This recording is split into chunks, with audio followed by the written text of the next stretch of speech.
সকালে হালকা গরম পানির সাথে লেবুর রস মিশিয়ে পান করুন। তা শরীরের পিএইচ তথা এর ভারসাম্য বজায় রাখে অত্যন্ত নিবিড় ও সক্রিয়ভাবে।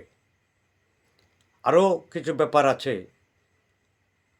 হালকা গরম পানির সাথে লেবুর রসটা মিশিয়ে দৈনিক 1 থেকে 2 বার খেলে শুধু এই রোগগুলো নয়, দেহের প্রতিটি অঙ্গ প্রত্যঙ্গ সর্বদিক দিয়ে সেটা অত্যন্ত কার্যকরী এবং ফলপ্রসূ।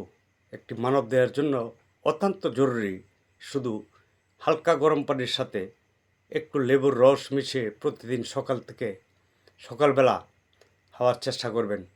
দেখবেন 1 মাস খান, তখনই আপনি বুঝতে পারবেন আমার কথাগুলোর সাথে আপনার কি মিল আছে কিনা। ধন্যবাদ বন্ধুরা, ভালো থাকবেন।